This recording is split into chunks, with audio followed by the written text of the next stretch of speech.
สวัสดีครับนิคมวันทั่วครับผมอยู่ที่บ้านน้องกาตำบลรัตนบุรีอำเภอรัตนบุรีสุรินทร์ครับผมมาเบิ่งหนังกลางแปลงครับมาตั้งอุปกรณ์แล้วนะครับรอบการตอนกำลังที่สายแล้วครับพยาบาลกล่าวเปิดงานแล้วครับมูที่13ของเราบรรยากาศนะครับเนาะบ้านเลขที่139/1จ่าโฮมภาพยนตร์นะครับทั้งจ่าโฮมมาเพราะฉะนั้นก็ขอขอบคุณไปทั้งลูกหลานของคุณแม่ไทยสุดดีของเราเนาะครับที่มีความ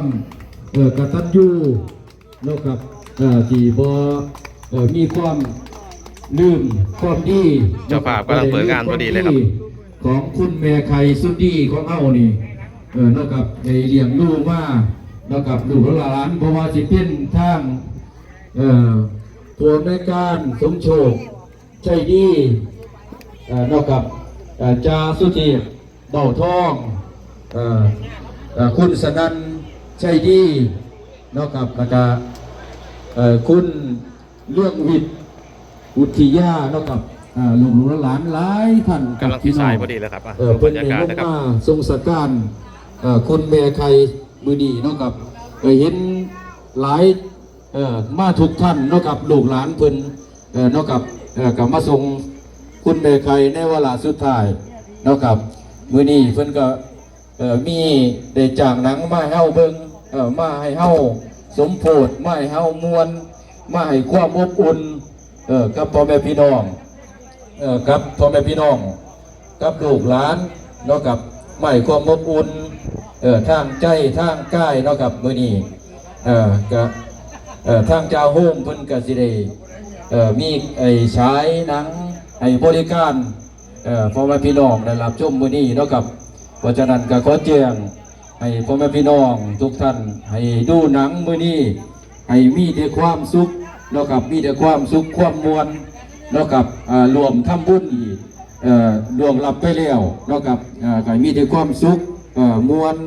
เนาะครับมื้อนี้ได้จ้างหนังมาให้สมโพธิให้พ่อแม่พี่น้องได้รับชมนะครับผมก็มี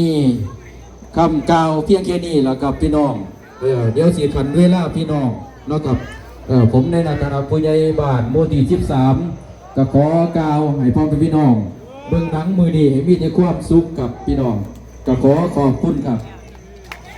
ครับผู้ใหญ่บ้านเก่าเปิดงานแล้วครับเนาะโอ้ยังเปิดต่ออยู่กัน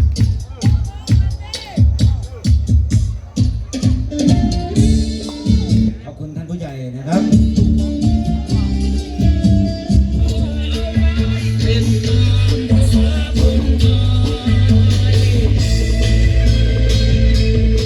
คุณยายมาเบิ่งหนังโอ้ยหอบหมอนการสินอนเบิ่งเลย โอ้มันเบิ่งนอนเบิ่งหนังวะครับโอ้ครับคือบรรยากาศเป็นพอท่านสายยังไงเนาะก็เลยผมสิขอตัวกลับก่อนเพราะว่าลามาแล้วนะครับเนาะ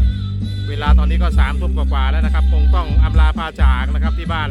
น้องกานะครับการในเบิงประมาณนี้นะครับบริเห็นตอนฉายเห็นตอนผู้ใหญ่บ้านเปิดงานแล้วว่าจะสีฉายนะครับน้องมาพอดมองนี้2 ทุ่ม 40 นาทีนะครับเนาะเป็นพอท่านฉายกับผมไม่ยั้งก็ถือว่ามาถ่ายทำบรรยากาศในพี่น้องในเบิงนะครับหนังจากโฮมภาพยนตร์ฉายที่บ้านน้องกาอำเภอรัตนบุรีจังหวัดสุรินทร์ขอบคุณที่รับชมนะครับพบกันในคลิปต่อไปนะครับสวัสดีครับ